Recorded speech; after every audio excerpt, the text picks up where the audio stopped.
Olá, e o Com a Palavra chega com mais uma edição, né? Mais uma edição nesta semana, como parte dessa proposta aqui, essa remodelação editorial que a gente já mencionou aqui, que o Com a Palavra está atendendo, né? Este momento mais do que importante, trazendo entrevistados importantes, né? Convidando todos, preferencialmente, pleiteantes, candidatos a cargos eletivos, quaisquer dos cargos, os que atendem o nosso convite, a gente agradece, sobretudo, e trazendo também, sempre que possível, mais de uma edição por semana, para atender aí a quantidade de candidatos e, sobretudo, a você, eleitor, para ter acesso ao maior número de propostas. Quem são os candidatos, quem são as candidatas, quem traz propostas, né? E quais estas propostas.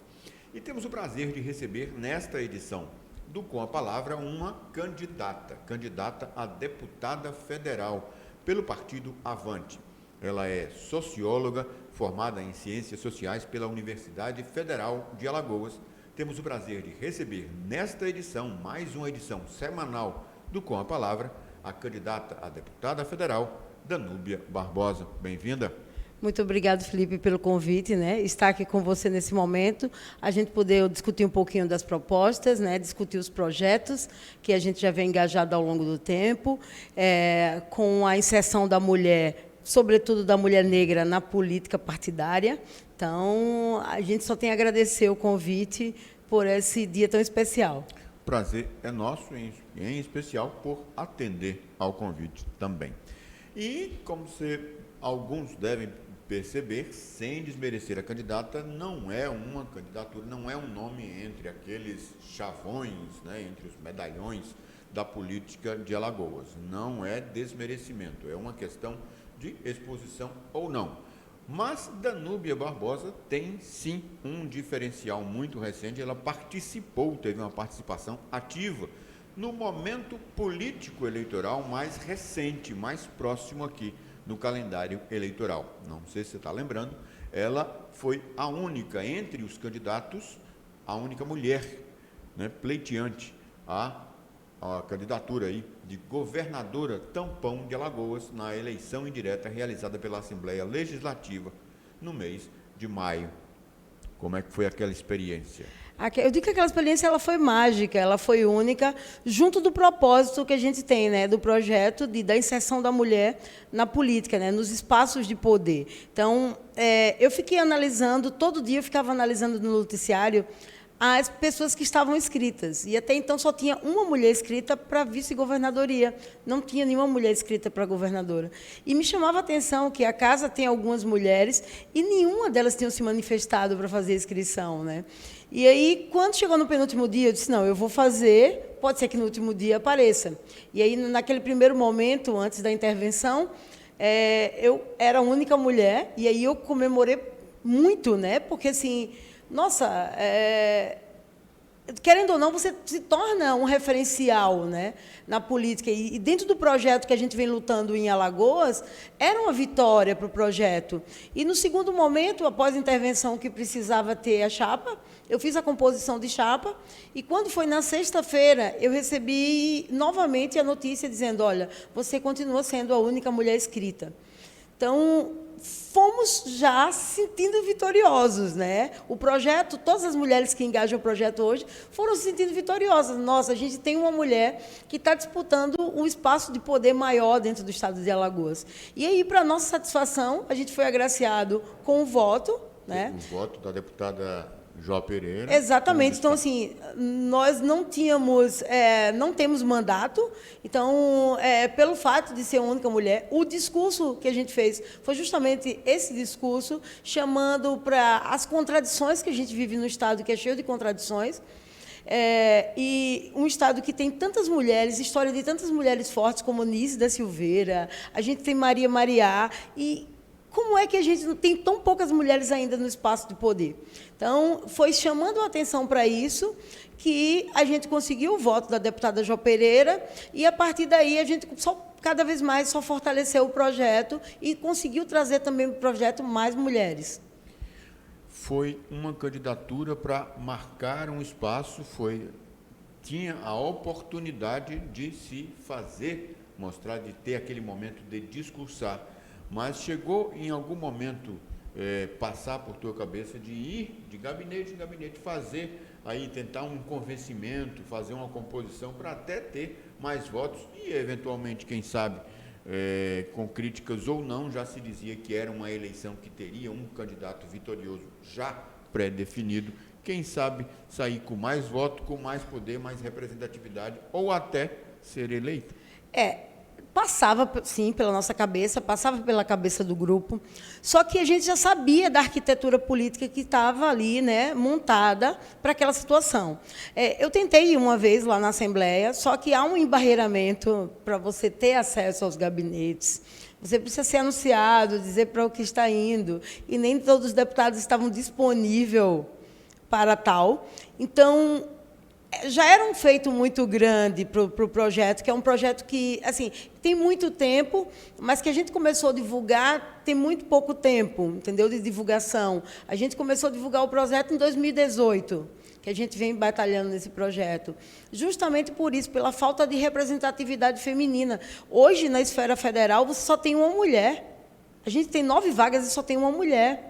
Então, a gente precisa estar ocupando esses espaços, a gente precisa estar em busca, né, de espaços de poder. E aí, a finalidade do grupo que eu faço parte é justamente isso, é a política partidária. Porque existem muitos grupos de política suprapartidário, mulheres participando, mas partidário, quando você convida uma mulher para participar do movimento partidário, há um recuo, né? Não é espaço para mulher, ali é espaço para homem. A política ainda é coisa que se resolve em bares. Eu disse, isso não impede a gente também nos bares resolver, sentar com os homens e resolver. Então, tem toda uma recusa, então é todo um trabalho de conscientização, na verdade. E a gente sabe que todo o trabalho de conscientização ele leva um tempo, né? Você precisa fazer toda uma história, fazer toda uma formação, até a gente chegar para essa mulher e dizer, olha, você está pronta aí para a política. Nesse caso, a gente vê uma situação, o seguinte, há um estigma já natural em relação à política, está desgastado, é um ambiente desgastado, os políticos, em geral, são figuras desgastadas, há um estigma em relação a isso, mas a gente mesmo aqui no Acta, inclusive, frisa bastante isso. As coisas só mudam com uma atuação política mesmo. O que não quer dizer que a pessoa tem que se filiar, se candidatar, mas tem que acompanhar, tem que estar lá. Exatamente. Então, assim, eu sugiro a todas as mulheres, homens também, então, engajem no seu bairro, engajem no seu condomínio, né? E aí é o primeiro ato, né, político que você começa é na sua comunidade. Então, de repente, o seu bairro tem ruas que ainda não são calçadas. E aí você mobiliza a população através de abaixo-assinados, procura um vereador. Então, isso é uma movimentação política. Então, a partir daí, você começa a entender que para você fazer qualquer mudança, seja ela parcial ou estrutural, você precisa ter de um espaço de poder. E hoje a gente só consegue um espaço de poder para fazer transformações através da política partidária. E, complementando justamente esse raciocínio, uma coisa que a gente vê muito em todos os lugares, o pessoal encher o peito e dizer, eu odeio política, não gosto de política, não gosto de política de uma forma geral. Infelizmente, isso ainda existe. E aí a gente usa o bordão. Neutro é detergente. A pessoa tem que tomar um partido. Se está se colocando supostamente neutro, está a favor de quem está aí, não está por mudança. E você vê muito isso mais da parte de mulheres. Mulheres, a gente tem uma resistência muito grande. E aí eu pude vivenciar essa resistência assim, mais do que eu já vivencio, foi quando eu procurei uma mulher para ser a minha vice, né, no governador interina. Então, eu queria fazer uma chapa de mulheres. E aí, todas as mulheres, inclusive as que são filiadas, elas se negavam pela questão de exposição, por tudo que iria acarretar de consequência depois. A gente vai para um intervalo, já continua com este enfoque. E eu tenho ainda uma pergunta sobre esse tema para fazer, mas é já.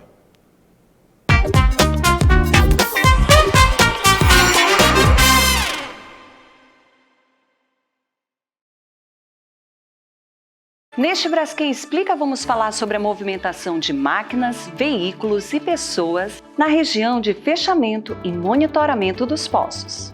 Com foco na segurança das pessoas e na solução do fenômeno geológico, a Braskem segue com os trabalhos de fechamento e preenchimento dos poços de sal. A movimentação de equipes, caminhões e máquinas na região acontece para a realização dessas obras e para completar a rede de monitoramento do solo nos bairros, que é uma das mais modernas do país. Sondas, misturadores, esteiras transportadoras e outros equipamentos são utilizados para a realização das atividades, que são acompanhadas de perto pelos órgãos competentes. Para ter mais agilidade, o trabalho é feito 24 horas por dia, 7 dias por semana, por profissionais devidamente autorizados a circular por aquela área e que seguem rigorosos procedimentos de segurança. Saiba mais em braskem.com.br/Alagoas.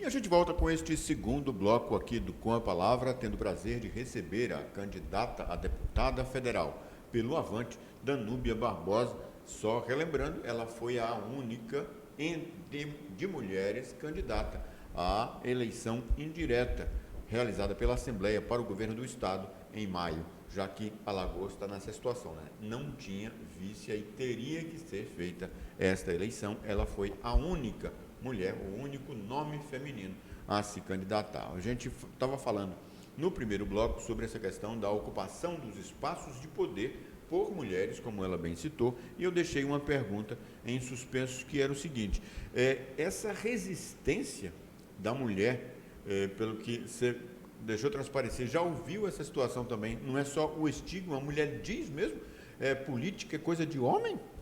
É porque é uma coisa cultural, né? No Brasil, a mulher ela foi delegada ao espaço privado, né? E o homem ao espaço público. Então, a gente vem só reproduzindo esses espaços, né? E aí a gente reforça com todo o patriarcado, né? Reforçando que lugar da mulher na cozinha, que mulher não entende de política, mulher não entende de economia. E isso vai reforçando. E como a gente tem um nível de conhecimento formal da população muito baixo, isso vão se tornando verdades absolutas. Elas mesmas reproduzem para si. Então, algumas mulheres que conseguem romper, né, essa bolha, e aí elas levam estigmas de louca, você é muito corajosa, você tem sangue no olho para você fazer isso. E não, a gente está reivindicando um espaço, porque quem melhor que nós mulheres para criar políticas públicas para as mulheres, né, por ser negra? Então, eu, melhor que ninguém, conheço as dores dos outros negros, então eu consigo pensar em políticas públicas que venham amenizar ou acabar com essas dores. Então, as pessoas elas esquecem a questão da representatividade, né? Então, quanto mais a democracia pede isso, né? Quanto mais pessoas diversas estiver compondo o parlamento, mais eu consigo atender plenamente a sociedade. E fazendo menção a uma entrevistada que tivemos aqui esta semana, em que ela mencionou de uma forma bem enfática essa questão. Mulher vota em mulher. E aí faço esse reforço também, né? Eu digo que mulher vota em mulher, mas a gente precisa ter um cuidado. Mulher vota em mulher, mas não é só votar em mulher por ser mulher.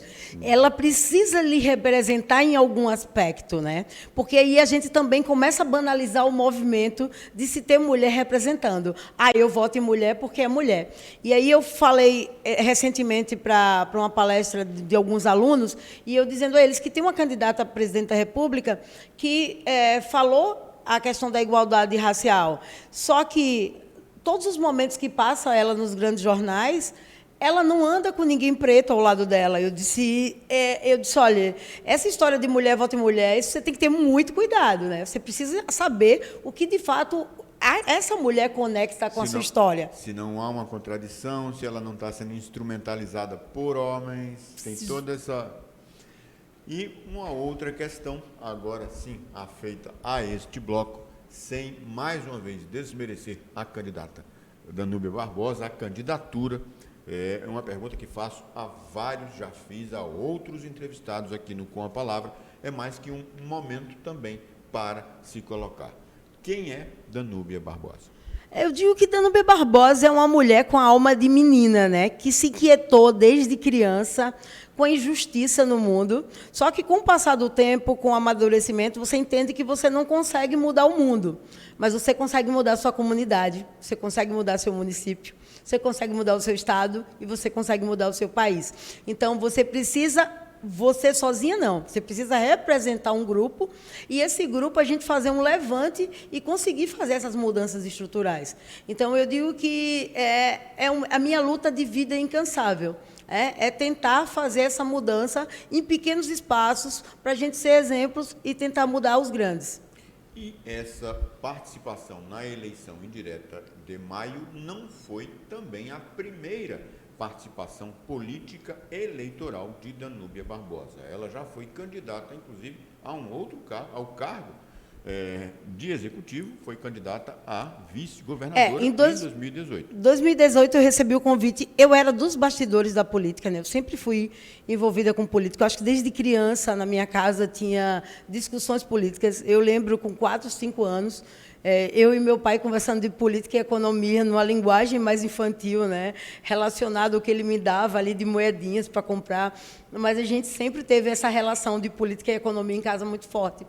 E eu levei isso para a adolescência, cheguei na universidade e me engajei no movimento estudantil e fiquei pelos bastidores da política durante muito tempo. Em 2018, eu recebi um convite, né, para ser a vice na chapa do PSOL.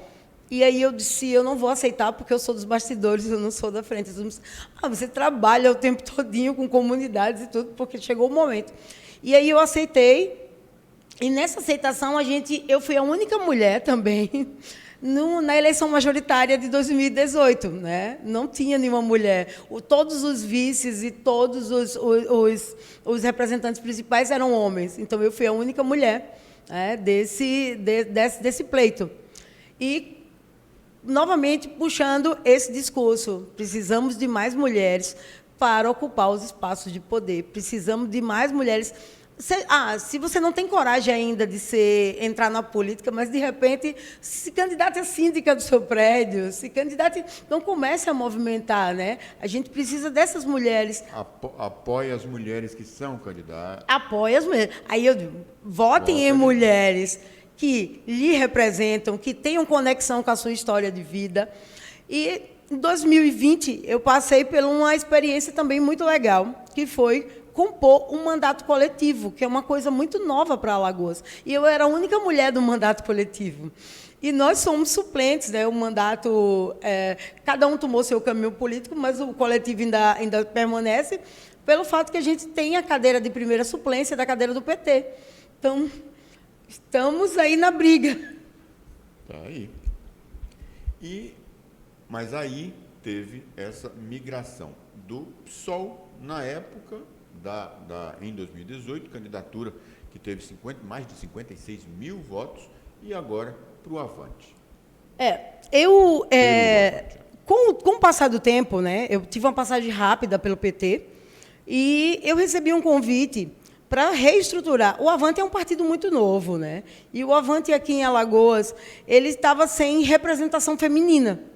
E aí eu recebi um convite para fazer reconstruir o Avante Mulher em Alagoas. E aí eu disse, olha, eu acho uma responsabilidade muito grande, mas se vocês acham que eu mereço, vamos lá. E aí a gente montou toda uma estrutura e o Avante Mulher vem crescendo, a gente vem retomando o diálogo com as comunidades, né? A gente vem trabalhando no interior, a gente deu uma parada agora por conta da eleição, mas após a eleição o trabalho volta. É um trabalho de conexão com as bases, é um trabalho de entendimento dessas mulheres. E aí, para nossa surpresa, é que nós somos a maioria no eleitorado, né? No Brasil e em Alagoas, só que em Alagoas nós fazemos só 47% dessas mulheres só têm o ensino fundamental incompleto. Então, a gente tem uma barreira muito grande, né, para levar. Então, a gente precisa fazer agora um grande levante de alfabetização, um grande levante da educação. A gente precisa fazer com que essas mulheres consigam concluir o ensino médio, consigam entrar na universidade, consigam concluir o ensino superior, para a gente conseguir, de fato, mudar estruturalmente o Estado. Nesse processo daí, você tem verificado uma situação, o seguinte, que eu acho que seja uma característica, além da oligarquia, além do conservadorismo muito presente na sociedade como um todo e na política em particular aqui em Alagoas, o fato do seguinte, obviamente, da masculinidade, masculinização, né, nesse processo, se é que a gente pode falar assim, de os caciques serem todos homens, né? Ou seja, vamos escolher mulheres para atender até a política de cota de mulheres, que está na legislação, é uma exigência da legislação, mas a escolha vem de homens. Você vê isso também? Sim, sim, a gente consegue presenciar isso, né? Eu faço parte do diretório do partido, né? Então, assim, eu faço o máximo possível para participar das reuniões, para estar nas reuniões, só que a gente sabe que a gente vive num estado onde tem os resquícios do coronelismo ainda muito forte. Então, quando você vê uma mulher despontar na política, essa mulher é filha de alguém, neta de alguém, ou tem toda uma trajetória política, né? Então, assim, é muito difícil você ver uma pessoa que veio do nada, do povo, né? E tem essa consciência de querer ser política, de querer transformar, de querer ajudar outras mulheres a serem políticas, né? Porque eu digo, olha, se você veio de um legado político muito grande, a gente tem famílias em Alagoas que já tem 120 anos de história política. Então, tem alguma mulher nessa história? Não, não tem mulher nessa história. Então, provavelmente, essas pessoas, os partidos que essas pessoas dominam, elas vão chamar amigos, que vão chamar suas esposas, que vão chamar suas filhas, que vão chamar todo o seu arcabouço familiar feminino para cumprir simplesmente a cota eleitoral. E não ser uma campanha. Por isso que quem não vem dessa família tem uma dificuldade maior. Seja de espaço na mídia, seja para emplacar projetos, conseguir financiamento para projetos. Então, é mais complicado. A gente vai para mais um intervalo, já retorna.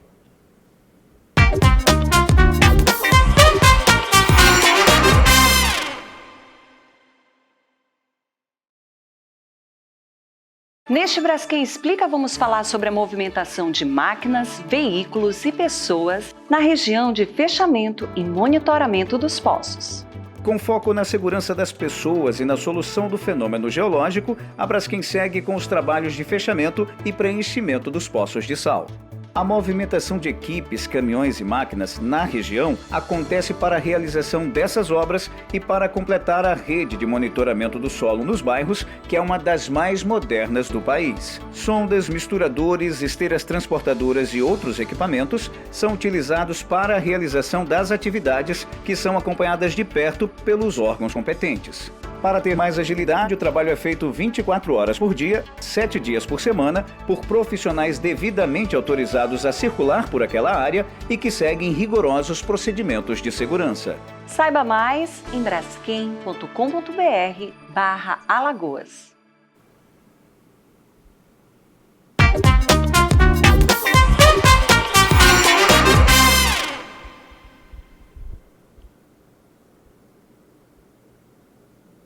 E a gente volta para este terceiro e último bloco, entrevistando aqui a candidata a deputada federal pelo Avante, Danúbia Barbosa, socióloga Danúbia Barbosa. E um espaço, um momento também obrigatório nas pautas de todas as edições do Com a Palavra. Quando recebemos os candidatos, também é essa daí, que é uma oportunidade para eles e para você também, sobretudo, mas para eles enquanto direito, né? E para a gente como um direito, sobretudo, e um dever também que muitos candidatos devem ter.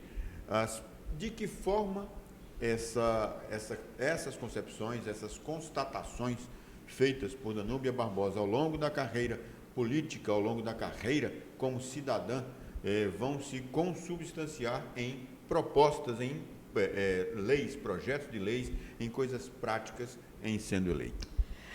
Eu digo sempre, em todo lugar que eu passo, que eu tenho algumas prioridades, né? Uma dessas prioridades a gente precisa, no Brasil, criar um projeto de lei onde as prefeituras comecem a fazer a criação de berçários, porque a inserção da mulher no mercado de trabalho é muito complicada. Se essa mulher espera o filho completar 3 a 4 anos para poder colocá-lo numa creche, ela tem um lapso de tempo aí muito complicado. Então, isso vai afastar ela cada vez mais do mercado de trabalho ou colocá-la em subempregos. Então, a gente precisa pensar em berçários nos municípios. Então, ou seja, não só, assim, obviamente que aí o só não como é que se diz, o advérbio mais apropriado, mas aí a gente está citando isso, que já é uma política muito destacada por gestores, olha, a gente fez tantas, não as creches, que já são um avanço.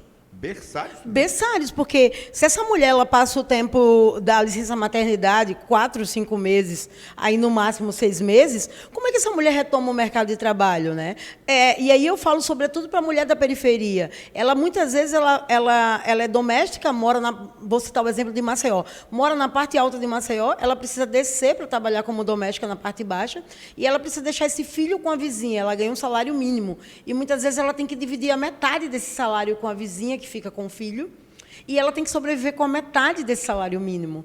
Então, se você já tem um estado desigual, se você já tem uma situação para a mulher de desigualdade muito forte, você piora isso. Então, se essa mulher tem uma creche que vai cuidar do filho dela, que vai dar alimentação, que vai ter todo o cuidado com a saúde do filho dela, e no final da tarde ela pode pegar essa criança, isso ajuda e contribui muito para ela. Então, ela já pode pensar à noite, ou se ela trabalha só um turno, ela pode pensar em estudar um horário, porque ela vai ter esse arcabouço de ter como deixar o filho dela. Então, isso é uma das minhas prioridades.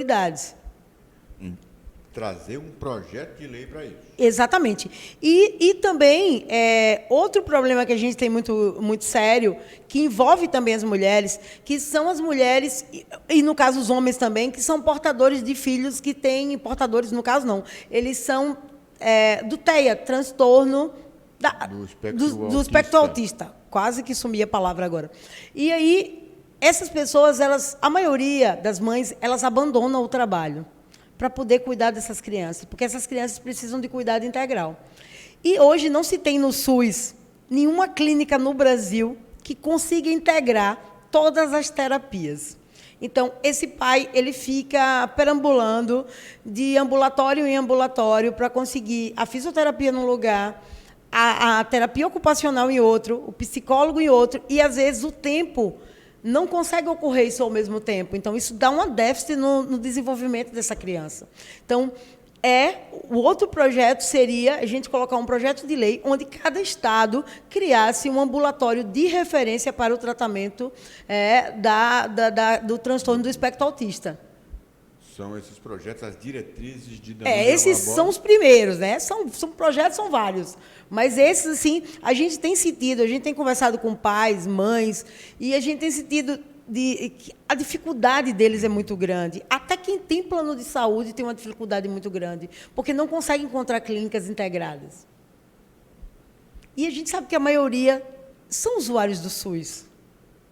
E como é que tem estado a receptividade? Já foi colocado, já foi, de alguma forma, publicizado isso? De que forma está a receptividade às propostas?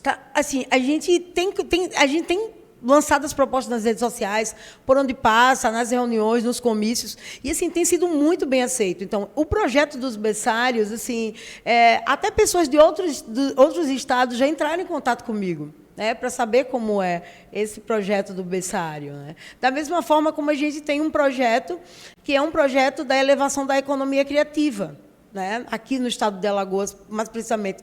Nosso embrião seria o estado de Alagoas. Porque, quando acabar o ciclo da cana, a gente tem um desemprego altíssimo no estado. Então, a economia criativa ela é capaz de mover, né, sozinha todo um estado. A Holanda vive da economia criativa. Alagoas tem um potencial muito maior do que o da Holanda em cima disso, porque a gente tem o turismo, a gente tem o sol e mar aqui o ano todo. Temos catalogados 29 folguedos, que a gente podia transformar isso num produto para ser vendido para os turistas. Porque eu vou para a Holanda e quero trazer uma tulipa, e eu venho para Maceió e não quero levar um chapéu de guerreiro. Então, e fora a gastronomia, né? Que a gente tem um nível de gastronomia que a gente não consegue encontrar em quase nenhum lugar no mundo, né? Porque a gente tem do doce ao salgado, de tudo um pouco. Então, assim, a gente precisa fazer um grande levante da economia criativa e mudar a história de geração de emprego e renda nesse estado. E, a propósito, como é que tem estado a campanha em si? Está naquele formato convencional de percorrer estado, de ir a prefeitos, tem prefeitos apoiando, vai lá, pede a bênção do prefeito, do cacique da região, ou tem um formatozinho também diferente na campanha de Danúbia Barbosa? A nossa campanha é totalmente diferente, né? Eu digo que é bem atípica, né? A gente usa as redes sociais como mola maior para divulgação, para chegar. Mas a gente tem passeado pelo estado todo, não pedindo a benção aos caciques, pelo contrário. A gente tem ido na porta das pessoas, sentado com elas, chamado os vizinhos, conversado o que é que a gente pode trazer dali para a mudança daquele município. É uma coisa assim mais sinérgica, mais porta a porta. A gente tem lá a troca do abraço, e isso tem sido muito fortalecedor, né, para a campanha, porque as pessoas têm comprado o projeto. Eu vou para o sinal, às vezes, entregar o papel e entregar um santinho, e as pessoas já me perguntaram, eu nunca recebi o santinho da mão de um candidato. Eu recebo dos funcionários que, temporariamente, estão trabalhando nas eleições. Mas como assim? Você está aqui com a sua bandeira, junto com o pessoal? Eu digo porque na minha cabeça eu nunca concebi um representante do povo estar longe do povo. A presença do candidato, no caso, a candidata, lá no momento da entrega do panfleto, do santinho, faz diferença. Faz muita diferença mesmo. E aí as pessoas querem conhecer mais o projeto, e aí nessas andanças as pessoas perguntam, eu moro em bairro tal, se eu quiser levar você para conversar com meus vizinhos, como é que faz? Então a gente já passa o contato. Então tem assim, reunião de condomínios. Eu posso lhe levar para a reunião do meu condomínio para você contar o projeto da economia criativa, porque tem umas senhoras lá que fazem crochê, tem 3 costureiras que têm meio que uma cooperativa. Você pode contar sobre esse projeto? E a gente vai lá, não tem problema quanto a isso.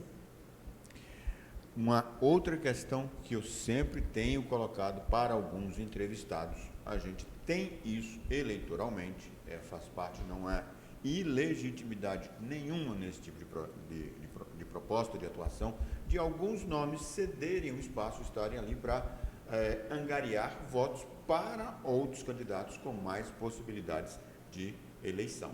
E tem também aquele momento de muitos partidos, muitas pessoas aproveitarem no sentido legítimo cidadão da questão da exposição do guia eleitoral, aquele momento de campanha e tudo mais, e se colocar muito mais como um projeto, como uma proposta, do que propriamente com vistas a uma eleição.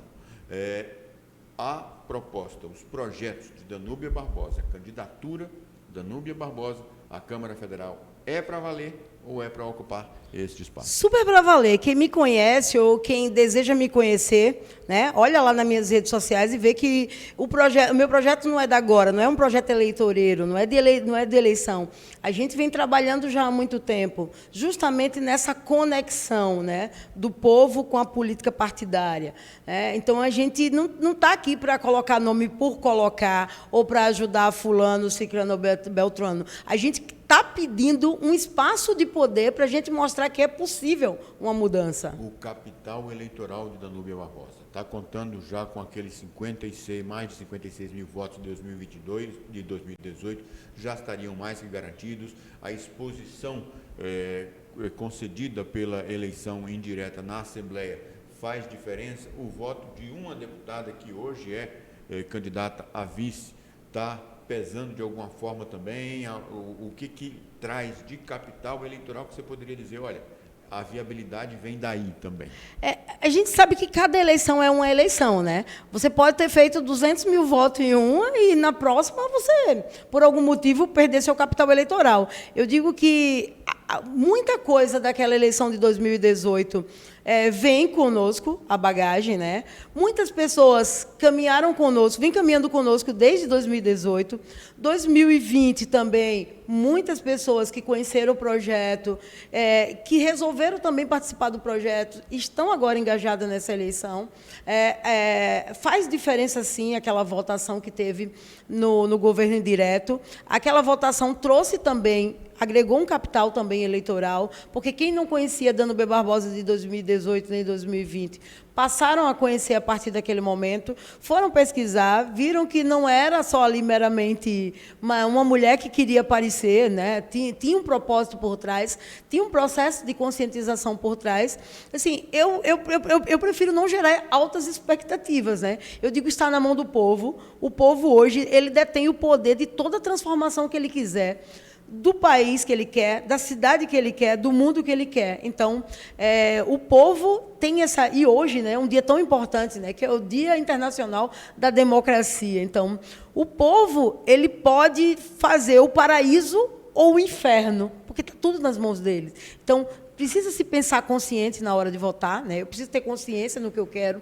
Eu preciso saber que votar não é só o que é melhor para mim, mas é o que é melhor para o meu vizinho, o que é melhor para a minha rua, o que é melhor para o meu bairro. Eu tenho que estar sempre fazendo essa analogia, porque a gente ainda tem o hábito, no Brasil, de votar ainda muito individualmente. O que é que esse candidato vai trazer para mim?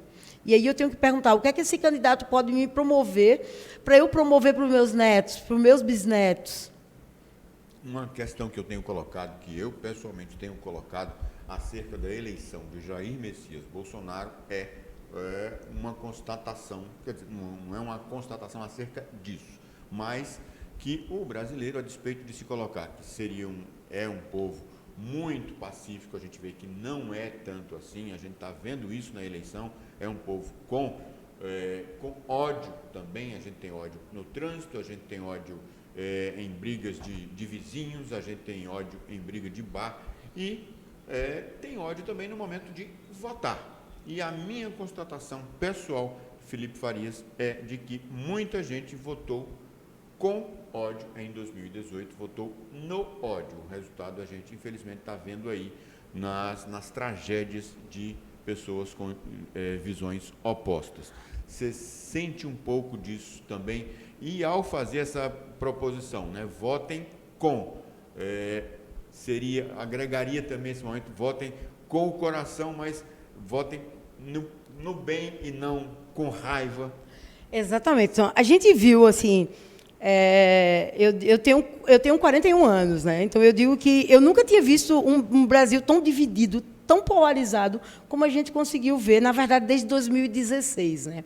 Desde o golpe, que a gente conseguiu ver o Brasil se dividir em dois. Então, virou o Brasil de quem quer ver o pobre tendo comida na mesa, comprando o seu gás, o pobre podendo se deslocar no seu carro, no seu automóvel, contra as pessoas que estavam incomodadas porque os pobres estavam tendo esse acesso ao consumo. Estavam andando de avião. Exatamente, como todas essas histórias aí que a gente ouviu que tinha doméstica indo para a Disney. Mas, assim, a gente tem que ter consciência hoje que o que é que o ódio está fazendo com esse país, né? O ódio está fazendo com que boa parte da população coma osso, né? Que se venda pé de galinha no mercado. Você vai no supermercado, tem pé de galinha para vender. Né? Você está vendo pessoas, 60 milhões de pessoas passando fome no país, quando a gente tem um presidente que vai à TV para dizer que isso é mentira. Mentira que não tem ninguém passando fome. A gente hoje vive numa total insegurança alimentar. Então, olha o ponto que o ódio nos levou, né? De ter dois trabalhadores rurais, de um ir lá esfaquear o outro por questões políticas. Então, assim, a gente precisa começar a pensar também racionalmente, mas com o coração. Né? Eu quero um país que o meu vizinho não tenha o que comer, ou eu quero um país que todos tenham de comer, que todos tenham acesso à educação, que todos tenham acesso à moradia. Eu tenho que pensar a história não é sobre mim, né? É sobre o todo, é sobre o coletivo. Então, eu preciso, hoje, na hora de votar nacionalmente, eu preciso pensar nisso. E preciso também eleger pessoas que tenham essa mesma consciência. Porque, senão, eu vou ter, de repente, um presidente que tem essa noção mais social Em contrapartida, eu vou ter um parlamento todo baseado no ódio. Minha cara socióloga Danúbia Barbosa, candidata a deputada federal pelo Avante, muito obrigado pela entrevista. Eu que agradeço. Estou à disposição. Sucesso. E a gente vai ficando por aqui. E, como sempre, colocando aquele para refletir, né? Aquele que a gente sempre deixa aqui ao final dos nossos encontros, que desde já a gente agradece sua audiência.